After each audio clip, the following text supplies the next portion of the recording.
Public دیکھ رہی ہے، پبلک آ جائے گی، نہیں آتی پبلک نہیں آتی رہی. نحمده ونصلي على رسوله الكريم. أما بعد فأعوذ بالله من الشيطان الرجيم. بسم الله الرحمن الرحيم.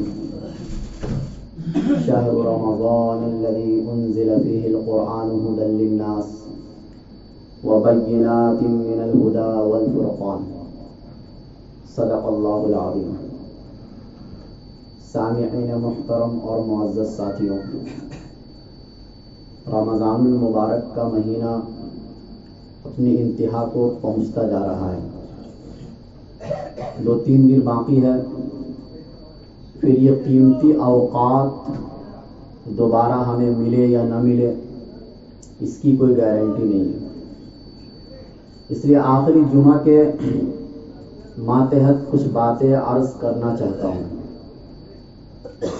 سب سے پہلی بات تو یہ بتا دوں کہ بہت سے لوگوں کے ذہنوں میں ایک غلط فہمی یہ ہوتی ہے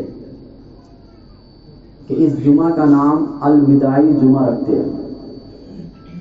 اس الوداعی جمعہ کے نام سے کوئی جمعہ شریعت میں نہیں ہے، نہ صحابہ کے زمانے میں نہ تابعین کے زمانے میں. اس اعتبار سے اس کی اہمیت تو ہے کہ یہ رمضان کا جمعہ ہے اور رمضان کا آخری جمعہ ہے. اب اس کے بعد یہ جمعہ دوبارہ 1 سال کے بعد آئے گا، تو اس اعتبار سے اس کی اہمیت ہے. لیکن اس کا ایک الگ سے نام دینا شریعت میں اس کا کوئی ثبوت نہیں ہے. بہت سی جگہوں پر الگ نام سے خطبے بھی ایجاد ہو چکے ہیں، جمعہ کے خطبے. تو بہرحال اس کا کوئی تصور نہیں ہے. 2 باتیں سب سے پہلے میں یہ بتاؤں. پہلی بات تو یہ ہے کہ رمضان کے مہینے میں اللہ تعالیٰ نے جو توفیق آپ کو دی عبادتوں کی، اس پر آپ اللہ کا شکر ادا کیجیے. عام طور سے ہوتا یہ ہے کہ ہم آخر میں جب پہنچ جاتے ہیں تو یہ کہتے ہیں اپنی زبان سے، ارے ہم نے کیا عبادت کی. بہت سے لوگ ہیں جو بڑی بڑی عبادتیں کیے ہیں، ان کے مقابلے میں تو ہمارا کچھ بھی نہیں ہے. مطلب احساس کمتری، اپنے آپ کو کمتر سمجھنا، اپنی عبادتوں کو حقیر سمجھنا. دیکھو ایک ہوتا ہے تواضع، وہ ایک الگ چیز ہے، اور وہ دل کی کیفیت کا نام ہے تواضع. وہ الگ سے آپ کو بولنے کی ضرورت نہیں ہے. ایک یہ کہ آپ حقیر سمجھنے لگ گئے عبادتوں کو، تو آپ اپنے اندر سے یہ تصور ختم کیجئے اور اللہ کا شکر ادا کیجئے کہ جو بھی عبادت کی آپ کو توفیق ملی وہ بہت ہے آپ کے لیے. شکر کرنے پر نعمتوں میں اضافہ ہوتا ہے. عبادت، بہت سے گھرانے ایسے ہیں کہ جنہوں نے تراویح بھی نہیں پڑھی پورے مہینے کی. بہت سے صحت مند ایسے ہیں جنہوں نے پورے مہینے کا روزہ ہی نہیں رکھا. تو ان کو تو اللہ نے توفیق نہیں دی. آپ کو اللہ نے توفیق دی اتنی بڑی عبادت کی، مطلب اس پر تو شکر واجب ہے. اور جتنا بھی اللہ کا شکر ادا کیا جائے یہ کم ہے کہ اللہ نے ہم سے اور آپ سے اس عبادت کو پار کروا دیا بہت آسانی کے ساتھ. ورنہ آدمی 2-4 منٹ بھی بھوکا نہیں رہ سکتا ہے. پورے دن بھوکا رہنا یہ تو بہت بڑے مجاہدے کی بات ہو جاتی ہے ہم جیسوں کے لیے. تو اسی لیے اللہ کا شکر ادا کرنا چاہیے. ہاں یہ الگ بات ہے کہ عبادتیں جس طریقے سے ہونی چاہیے اس طریقے سے نہیں ہو پاتی ہے، کمی کوتاہی رہ جاتی ہے. خشوع خضوع میں، یعنی اللہ کے جس استحضار کے ساتھ، اللہ کے جس ڈر اور خوف کے ساتھ عبادتوں کا اہتمام ہوتا ہے اور ہونا چاہیے، اس طریقے سے ہم سے اور آپ سے نہیں ہو پاتا ہے. تو اس پر ہم کثرت سے استغفار کریں. اللہ کے نبی صلی اللہ علیہ وسلم دن میں 70 سے زائد مرتبہ استغفار کرتے تھے، جبکہ اللہ کے نبی صلی اللہ علیہ وسلم معصوم تھے، لیکن اس کے باوجود استغفار کرتے تھے. حضرت عائشہ صدیقہ رضی اللہ تعالی عنہ نے سوال کیا کہ آپ اتنا زیادہ استغفار کیوں کرتے ہیں؟ آپ کو تو ضرورت نہیں تھی نا استغفار کی. اللہ کے نبی صلی اللہ علیہ وسلم نے فرمایا کیا میں اس اللہ کا شکر ادا نہ کروں کہ جنہوں نے مجھے اتنی بڑی بڑی عبادتوں کی توفیق دی. پتہ چلا استغفار صرف گناہوں کی وجہ سے نہیں ہوتا ہے.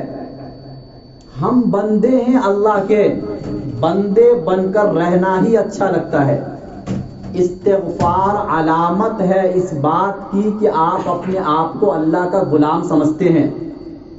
جس دن آپ نے استغفار چھوڑ دیا، گناہوں پر ندامت چھوڑ دی، تو یہ سمجھ لیجئے کہ آپ اپنے آپ کو یہ سمجھ رہے کہ ان چیزوں کی ہمیں کوئی ضرورت نہیں ہے، میں ہی اصل ہوں، میرے اوپر کسی کی طاقت، کسی کا پاور میرے اوپر نہیں ہے. اللہ کے نبی صلی اللہ علیہ وسلم اللہ کے بندے تھے. اللہ کے نبی صلی اللہ علیہ وسلم کے بہت سارے اوصاف ہیں. ان تمام اوصاف میں آپ کی جو سب سے بڑی صفت ہے رسالت کے بعد، وہ آپ کا بندہ ہونا ہے. اور یہی وہ صفت ہے جس کو اللہ تعالی نے قرآن کریم میں کئی جگہوں پر بیان فرمایا. تو اسی لیے ہم اور آپ اپنے آپ کو بندہ بنانا سیکھیں، غلام، اللہ تعالیٰ کی غلامی اختیار کرے. اور عبادت کا دوسرا معنی ہی غلامی ہے. عام طور سے بہت سے الفاظ ایسے ہوتے ہیں جو بہت کثرت سے استعمال ہوتے ہیں تو اس کا معنی ہمارے ذہنوں سے نکل جاتا ہے.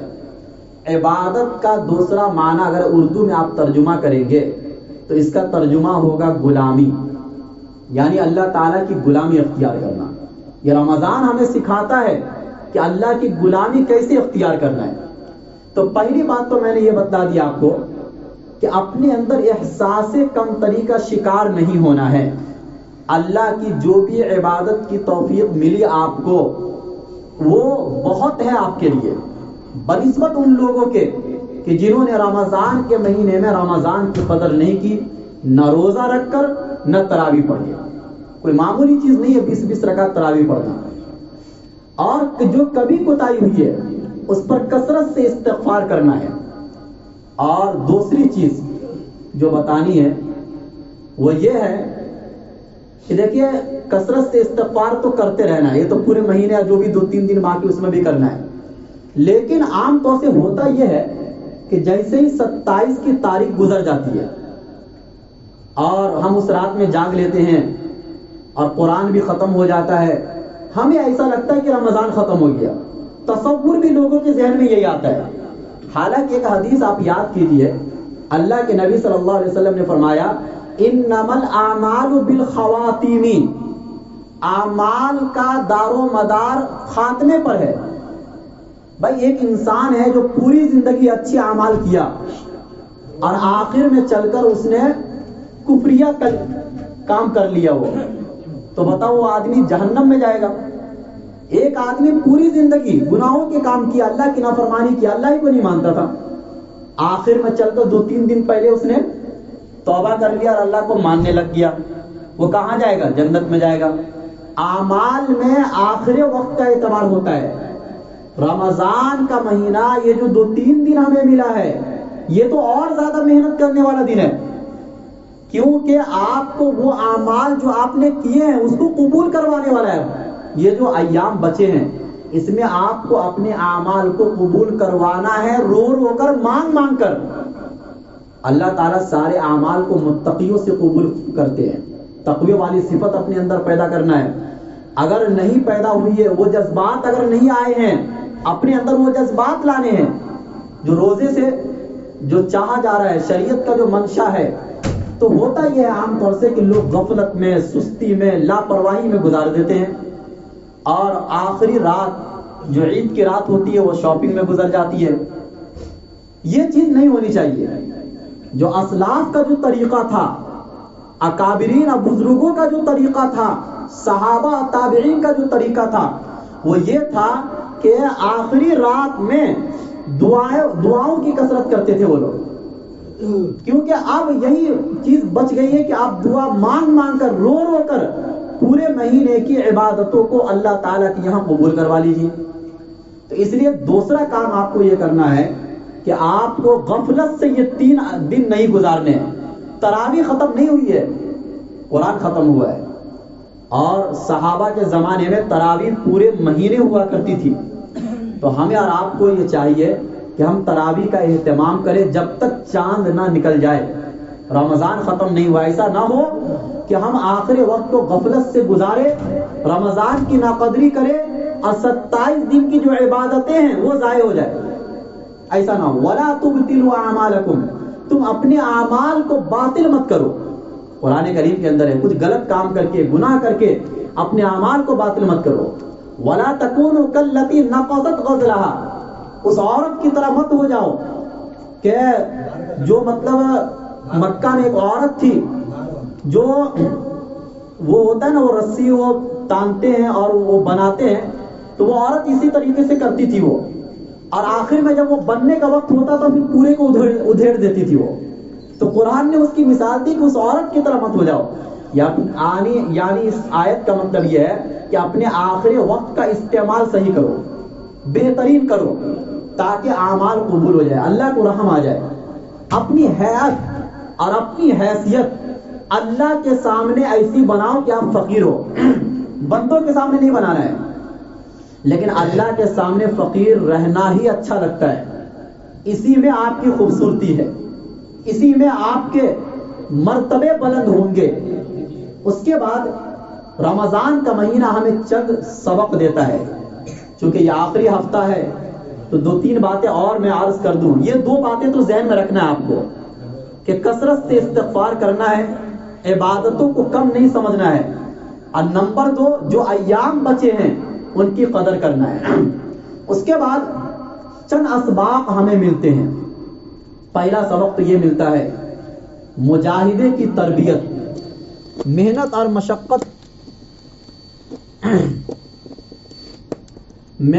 مشقت کی تربیت. یعنی زندگی میں یہ موڑ آپ کے پاس ہمیشہ آتا رہے گا کہ آپ محنت اور مشقت کر کے اللہ تعالیٰ کو خوش کریں. اللہ تعالیٰ کی رضا آسانی سے حاصل نہیں ہوتی ہے. اس کے لیے رمضان ہمیں بتاتا ہے کہ تھوڑی رات کی بھی قربانی دینی پڑتی ہے، تھوڑے دن کی بھی قربانی دینی پڑتی ہے، کھانے پینے کی بھی قربانی دینی پڑتی ہے. یہ رمضان ہمیں بتاتا ہے. اللہ کی رضا کو اگر آپ کو حاصل کرنا ہے تو اتنی آسانی سے حاصل نہیں ہوتی. آپ صحابہ کی زندگی کو دیکھ لیجئے، صحابہ نے کس طریقے سے محنت اور مجاہدہ کیا. پیغمبروں کی زندگی کو آپ دیکھ لیجئے، اور جو ہر زمانے میں پیغمبروں کی اتباع کرنے والے جو لوگ تھے آپ ان کی زندگی کو دیکھ لیجئے. سلف صالحین اکابرین کی زندگی کو آپ دیکھ لیجئے. جتنے آسانی سے ہم اور آپ اللہ کو راضی کرنا چاہ رہے ہیں، اتنے آسانی سے اللہ کی رضا ملتی نہیں ہے. وَرِضْوَانٌ مِّنَ اللَّهِ اکبر، اس کائنات میں سب سے بڑی نعمت اللہ کی رضا ہے. جب اتنی جنت سے بھی بڑی نعمت، جب اتنی بڑی نعمت آپ کو لینا ہے تو کیا اتنے آسانی سے مل جائے گی؟ سال میں ایک مرتبہ یہ مہینہ لا کر آپ کو یہ بتایا جاتا کہ اگرچہ آپ اتنی محنت مت کیجیے اور مہینے میں، کیونکہ اس مہینے میں تو کچھ عبادتوں کا اضافہ ہو جاتا شریعت کی طرف سے جو کہ آپ کو کرنا ہی ہے. لیکن یہ جاتے جاتے رمضان ہمیں یہ سبق دے دیتا ہے کہ کچھ حد تک محنت آپ کو یہ برقرار رکھنی پڑے گی، جاری رکھنی پڑے گی آپ کو، تو اللہ کی رضا آپ کے ساتھ ہے. تو پہلی چیز تو یہ. رمضان دوسرا سبق ہمیں یہ دیتا ہے قرآن سے جڑے رہنا. دیکھیے کوئی بھی دن ایسا جاتا ہے کہ بھائی آج سنڈے ہے تو تراویح نہیں ہوگی، لوگ تھکے ہوئے ہیں، آج چھٹی کا دن، ایسا کچھ ہوتا ہے نہیں. پورے مہینے تراویح ہو رہی ہے، تراویح میں قرآن پڑھا جا رہا ہے، آپ سن رہے ہیں. اگرچہ آپ تلاوت نہ کریں اپنی انفرادی زندگی میں، لیکن رات کے ایک وقت میں آپ کو یہ بتلایا جا رہا ہے کہ زندگی کا ایک حصہ قرآن کے لیے نکالو. کچھ منٹ، کچھ سیکنڈ آپ کو قرآن کے لیے نکالنا پڑے گا. یہ رمضان آپ کو بتلاتا ہے. تراویح سے ہمیں یہی سبق ملتا ہے. تو اسی لیے ہم اور آپ یہ عہد کریں کہ ہم اپنی زندگی کو قرآن سے جوڑ کر بنائیں گے، قرآن سے کٹ کر نہیں. یہ دوسرا سبق ہمیں ملتا ہے. اور تیسرا سبق یہ ملتا ہے، رمضان ہمیں جاتے جاتے یہ سبق دے رہا ہے کہ یہ مہینہ غم گساری اور مواسات اور ہمدردی کا مہینہ ہے. یہ ہمدردی ہمیں سکھاتا ہے. ہم اور آپ ایک دوسرے کو افطاری دے رہے ہیں، دوسرے کے گھر سے افطاری لے رہے ہیں، صدقہ فطر بھی نکال رہے ہیں. غریبوں کی بھی مدد کر رہے ہیں، بڑھ چڑھ کر اس کے علاوہ بھی، زکوٰۃ کے علاوہ بھی آپ حصہ لے رہے ہیں اور ہر ایک کی مدد کر رہے ہیں، تو کیا یہ چیز صرف رمضان کے لیے ہے؟ رمضان تو جذبہ پیدا کرنے کے لیے آیا ہے۔ آپ کے اندر، ہمارے اندر ایک لالچ کی جو صفت تھی، مال کی جو محبت تھی، اس مال کی محبت کو 1 مہینے کی تربیت کے ذریعے سے نکال دیا جاتا ہے۔ اگرچہ پورا نہ نکلے لیکن کچھ حد تک نکال دیا جاتا ہے۔ اب اس جذبے کو کسی نہ کسی درجے میں پورے سال آپ کو چلانا ہے، ہر مہینے کچھ نہ کچھ حصہ آپ اللہ کے راستے میں نکالتے رہیے۔ اس سے لالچ کی صفت، مال کی محبت، دنیا کی محبت جو انسانوں کے دلوں کو کالا کر دیتا ہے، گمراہ کر دیتا ہے، ان چیزوں کی محبت سے آپ نکل جائیں گے۔ تو گویا کہ رمضان جاتے جاتے ہمیں تیسرا سبق یہ دیتا ہے کہ یہ ہمدردی کا مہینہ ہے، یہ ہمدردی ہم اپنے اندر رکھیں رمضان جاتے جاتے۔ چوتھا سبق ہمیں یہ دیتا ہے کہ ہم اپنی خوشنودی کو، ہم اپنی خواہشات کو اللہ کی مرضی کے موافق چلائیں۔ بھائی رمضان کے مہینے میں یہی کام تو ہوتا ہے، آپ کی خواہش ہے کھانے کی، آپ نہیں کھا رہے، خواہش ہے پینے کی، آپ نہیں پی رہے، آپ کام پر سے تھک کر آئے ہیں، آپ کو نیند آ رہی ہے، پھر بھی 20 رکعت تراویح کے لیے آپ آ رہے ہیں، تراویح کا اہتمام آپ کر رہے ہیں، اور آپ صحیح سے سو بھی نہیں پاتے، سحری کے لیے پھر اٹھنا ہے آپ کو۔ بھائی یہ کیا ہے؟ اگر انسان اپنے حساب سے زندگی گزارنا چاہے رمضان کے مہینے میں تو اس کا یا تو وہ روزہ ہی اس کو چھوڑنا پڑے گا، سب کچھ چھوڑنا پڑے گا اس کو، اور اگر سب کچھ اس کو کرنا ہے رمضان کے جو بھی، چاہے وہ سنت میں سے ہو چاہے وہ فرائض میں سے ہو، تو اس سے تو یہی سمجھ میں آتا ہے کہ خدا جیسے آپ کو چلانا چاہتا ویسے آپ کو چلنا پڑے گا۔ اور زندگی کے کئی اہم مواقع پر یہ سبق ہمیں یاد رکھنا چاہیے، خصوصاً شادی کے مواقع پر، ولیمے کے مواقع پر، بچے کی پیدائش کے مواقع پر، خوشی کے جتنے بھی مواقع ہیں، ان تمام مواقع پر اس چیز کو، اس سبق کو دہرانا ہے کہ ہم اپنی مرضی کے بندے نہیں ہیں، اللہ کے مرضی کے مطابق ہمیں زندگی گزارنا ہے۔ رمضان جاتے جاتے ہم کو اور آپ کو یہ سبق دیتا ہے۔ ہم چونکہ بہت سے ایسے لوگ ہیں جنہوں نے اپنی خواہش کو اپنا خدا بنا لیا۔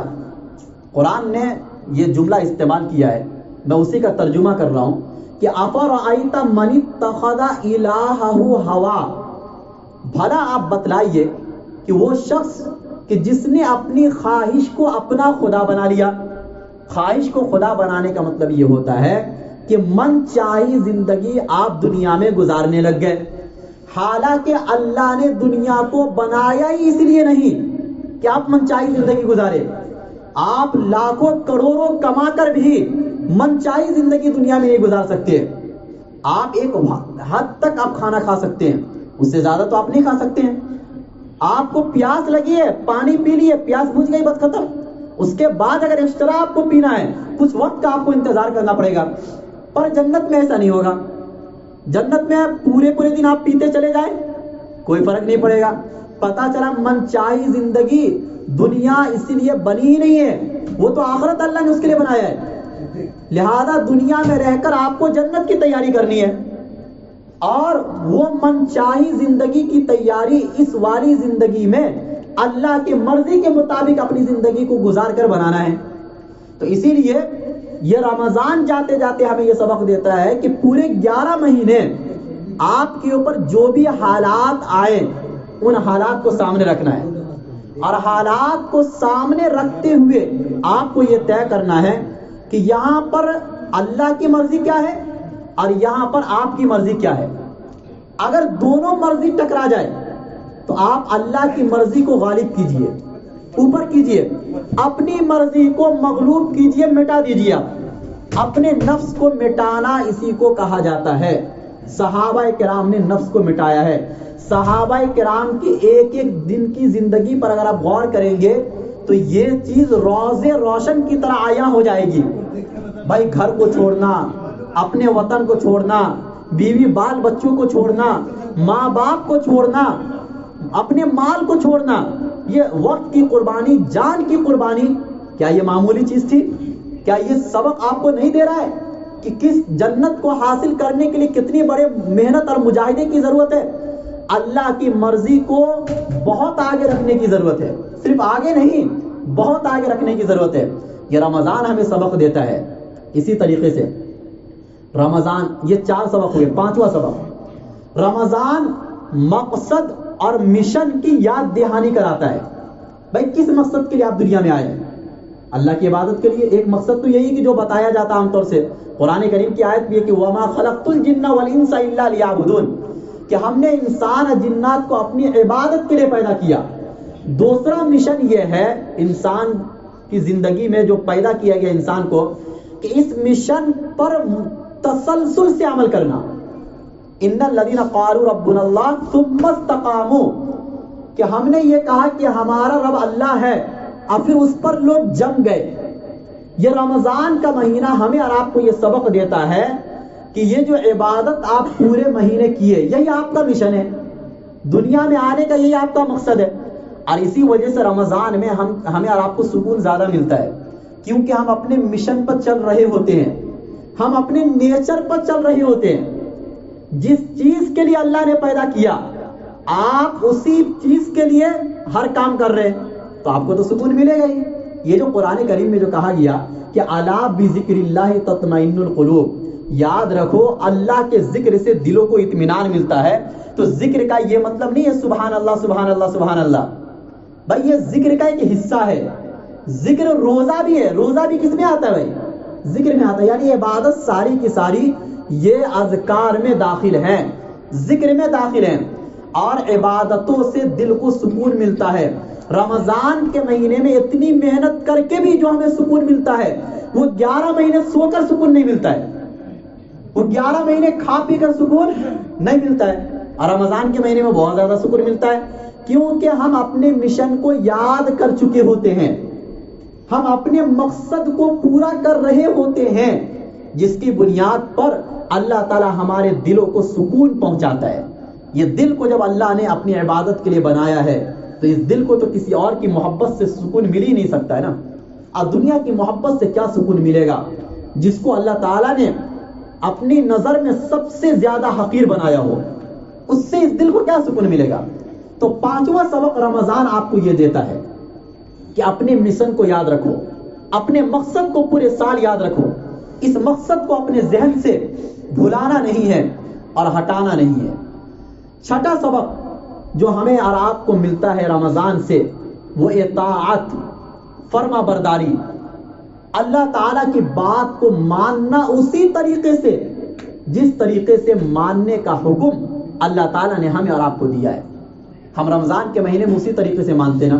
آپ غور تو کیجئے کہ اللہ تعالیٰ نے یہ کہا کہ صبح صادق سے پہلے پہلے آپ کو بند کر دینا ہے کھانا پینا، آپ 1 منٹ بھی آگے نہیں بڑھتے ہیں نہیں بڑھتے۔ وقت کا پورا مکمل خیال، جتنا خیال رمضان کے مہینے میں وقت کا کیا جاتا ہے کسی اور مہینے میں نہیں کیا جاتا ہے، اور کسی اور عبادت میں بھی نہیں، حتیٰ کہ نماز میں بھی غفلت ہو جاتی ہے۔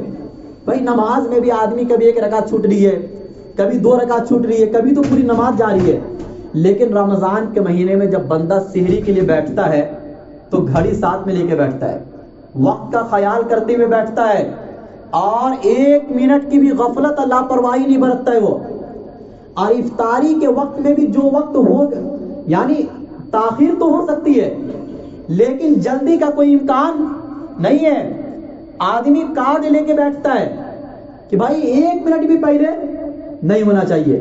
یہ کیا ہے؟ یہ آپ کو کیا بتا رہا ہے؟ آپ کو اطاعت، اللہ تعالیٰ کی بات کو کس طریقے سے ماننا ہے، جس طریقے سے ماننے کا حکم دیا گیا۔ اگر آپ رمضان کے مہینے میں روزے میں اپنے طریقے سے بات ماننے لگ گئے کہ نہیں صبح صادق تو ہو گیا لیکن 2 منٹ کھانے میں، 2 منٹ سے کیا ہوتا ہے بھائی؟ آپ کا روزہ ہی نہیں ہوگا۔ 2 منٹ سے یہ ہوتا ہے کہ آپ کا روزہ نہیں ہوگا۔